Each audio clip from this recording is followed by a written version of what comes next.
What is up, everyone? Welcome to Let's Play Megaman X4. It has been a long time since I've done an X game, and just like X1 through 3, this one is of course going to be a 100% playthrough, and since this is the first X game where you can choose between X or 0 for the entire playthrough and not just play as 0 for small little sections, I had all of you at the end of X3 vote on who or which character you wanted me to play as for X4, and you guys voted for X. So, since X won the vote, I'll be doing the main playthrough as him, and then I'll be showing off some bonus stuff as 0 later on, and I'm also going to try to do a better job of showing off each individual boss weapon in its charged up version. Traditionally, I've shown most of them off, but haven't gotten to put the spotlight on everything as much as I want to. So the 100% for X4 is not quite as interesting as other games, where, like in X2, where you'd have to fight all of the X-Hunters and the 8 Maverick stages to get Zero's parts, or like the alternate bosses in X3, there's nothing much like that here, except there's 2 characters with slightly different 100%s, and the items aren't spread out very well, which kind of makes the 100% a little bit weird here. It's just that the distribution is kind of off. Because some levels only have 1 item in them, some levels have 3, others barely have any. Split Mushroom, for instance, only has 1. Web Spider, I think, has 2 items in his stage. Cyber Peacock has 3. It's just uneven like that. So, like I said, you can pick as either X or 0 for the entire playthrough. Now, of course, I'm going to be playing as X for this one. Again, though, I will be showing off 0 in a bonus episode. He just won't be in the spotlight too much.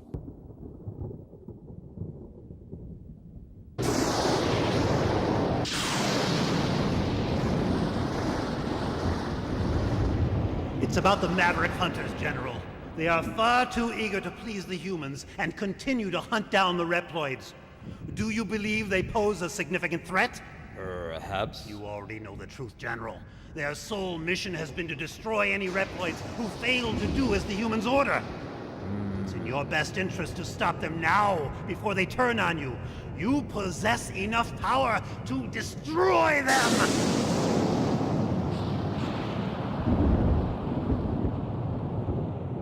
You are dismissed.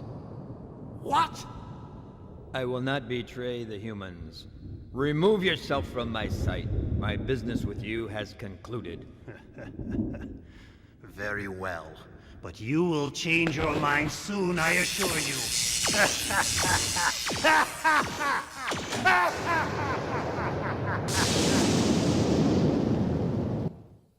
By this point, they pretty much turned Sigma into a Voltron villain. And I like how, once again, back in the opening cutscene, they're trying to conceal him. Like, it's a bunch of characters we've never seen before, plus X and 0. And then the one we have seen before is badly concealed. Like, we don't know it's Sigma by now. Guys, I hear they're making Megaman 11. Who's the cloaked figure who could be the big bad villain? Is it Wily? I bet it's Wily. Wait, what's that reflection I see in Zero's nipple gems? Is that the script? Oh, those fucking nipple gems. This is a game that introduced Zero's nipple gems, or at least really defined them. You couldn't notice them too bad before, but now you can. And it's, they're front and center right in your face. That is one thing that really bugs me about X4. Zero's nipple gems. Seriously! When you get a chance, when you see 0 again, look at them. Look at them deeply. Look... like that Rocco's Modern Life hero. Look into my nipples of the future. Look at them and tell me you can ever think of those again as anything except big green snow globes.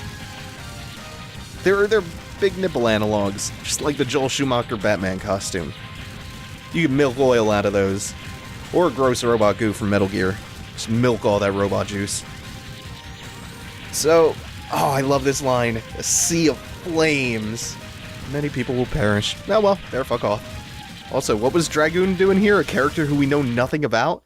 I like how they build up Dragoon like he's gonna be a big important character, and he just winds up being another schmuck Maverick cannon fodder boss. X sounds like he's surprised here. What? The city was destroyed 5 seconds ago.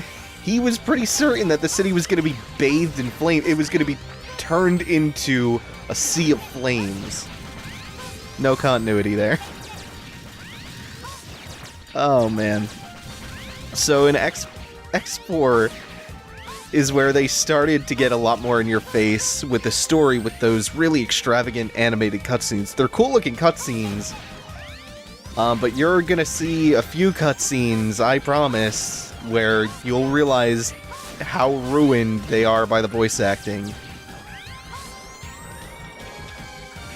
And don't worry, the cutscene, you know the one, it'll be in the bonus episode. I would not do an X4 playthrough and not have that cutscene in there. And if you don't know what cutscene I'm talking about, because there are quite a few in this game, you will know when you see it, but it won't be for a little while still. Probably a week or two. This won't be a very long playthrough, just like the other games. X4 is slightly longer than the other ones.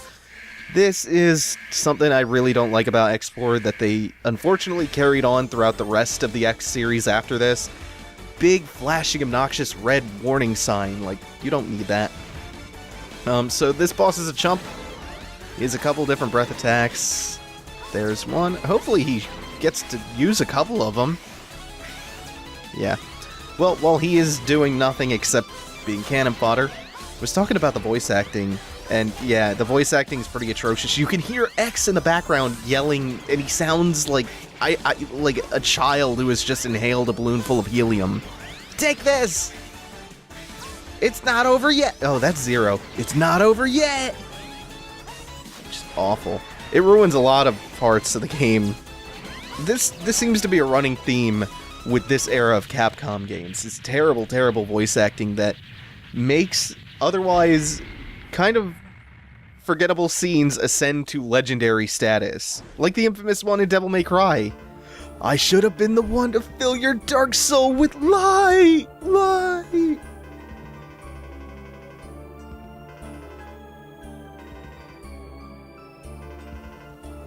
So, X right now is telling the Colonel, who he doesn't know somehow. He knows Dragoon from the 14th unit, doesn't seem to know him personally from that little exchange they had.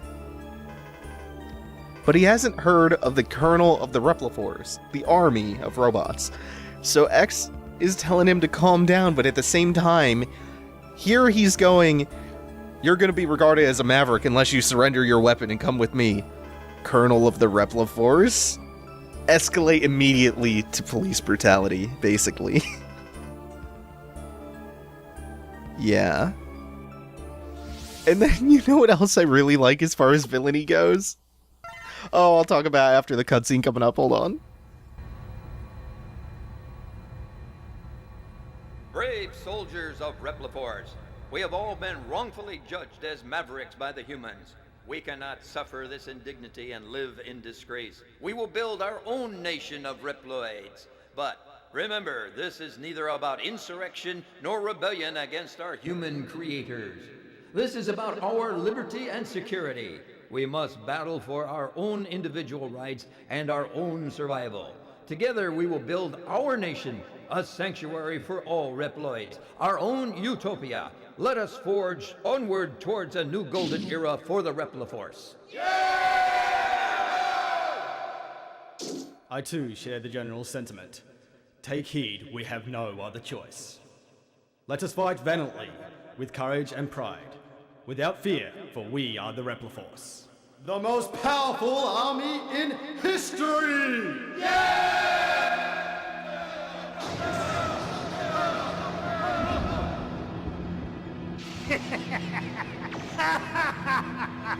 The General has finally taken action. And now, my Maverick Hunters, what will you do? I'll be watching closely from here on out.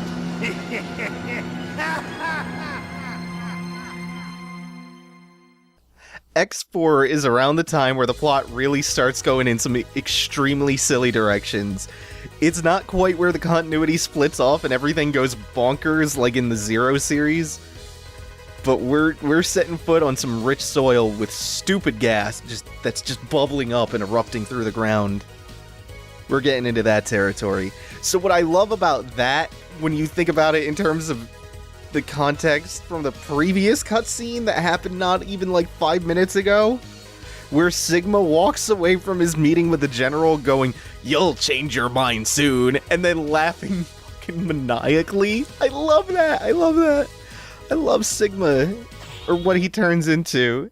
He's like Kefka, just pure evil. He loves it. He loves his job. He takes pride in it. You don't want a villain who half-asses it, who punches in at 9 and punches out at 5 3 days a week because he needs a little side money for when he hits the bar. Love Sigma. He's pure evil. And then the cutscene immediately after that. Him walking away from the general, in earshot, laughing maniacally and going, "You'll see things my way soon," is a... After that cutscene complete with ominous foreshadowing and evil villain laughter, something terrible happens that frames the Replaforce, and the general is just like, fuck, the humans have turned against us. We're going to war, boys. Oh, the humans, they sure have it out for us. No one suspects Sigma!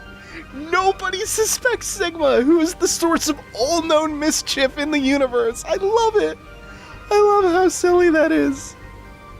You know what else I really like? That as the X games progress, you realize how many capsules Dr. Light has hidden just around the planet.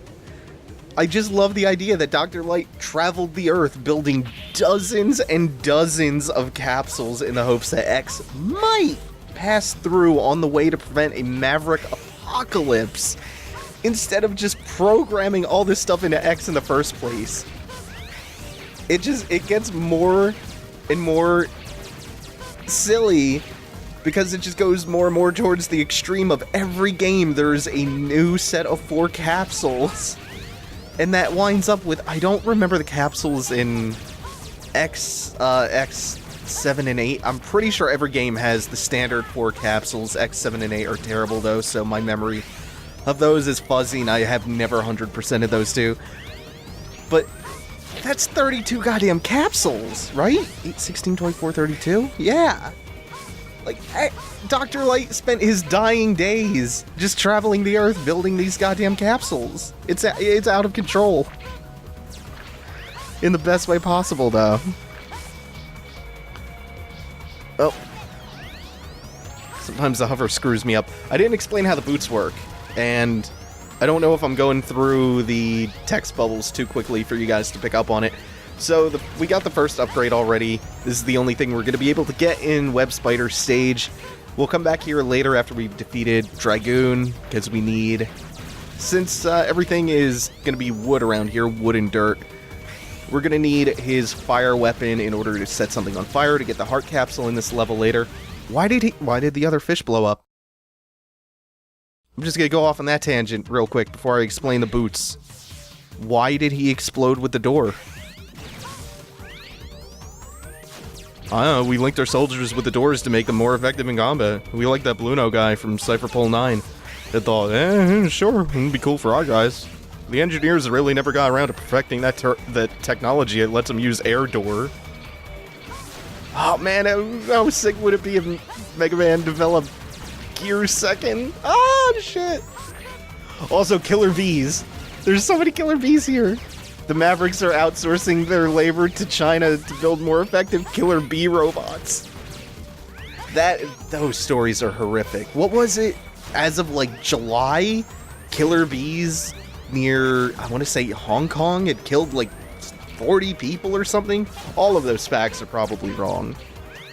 I don't even know what I was originally talking about before I got off on the telepathic door enemies. The door mermen. Oh, the boots. Yeah. The boots just let you hover in place, and they give you an air dash. You unfortunately don't have an upwards air dash anymore, which was kind of handy to have around. I am gonna have to just... Yeah. I'll tank all this damage, whatever. I'm not gonna get hit by Web Spider anyway. Around the time I got done explaining what the boots did, I got tired of finesse and just brute forced my way through the rest of the level. It's fine though. Web Spider is a chump. Like all first bosses. Have I, through X1 through 4 now, have I fought a particularly tough first boss? Let's see, Chill Penguin. I don't remember who I started out with in X2 or 3. Ah well. The boss I'm going to be heading towards after Web Spider, though, is actually one of the harder bosses in the entire X series to do without assistance from the boss weakness. Oh, that's another thing that I should probably point out. If you're just now tuning into my my Mega Man X playthroughs, and this is your first one, the way I normally do these is because I want to make sure that the bosses get the chance to show off all of their abilities, and I get a chance to show off how the fight works properly. What I normally do is, the first time I fight each boss, of course in Mega Man and Mega Man X, you fight each boss in their respective stages once, and then there's a refight typically later on in Sigma stage. So the first time I fight each boss, I do it without the assistance of any of my special weapons, and that way you can see how the proper fight looks. Web Spider, not a terribly complicated fight. This phase can be a little bit tricky because you see you have less room in this phase to dodge the webs he shoots out, but he goes in a very strict pattern. He'll pop spiders out of his butthole, and then he'll do 2 sets of homing webs. You just have to make sure that you're not taking hits from the spiders. You clear them off the wall so that you can jump off the wall and clear his electric homing webs out. And you know what? That was actually a fairly long first boss plus opening sequence because of the addition of those long, extravagant cutscenes, the animated ones. So I will probably just cut the episode here and then do 4 bosses all in a row next episode to catch up. Thanks for watching, everyone. Take it easy. Have a good one. See you in the next episode.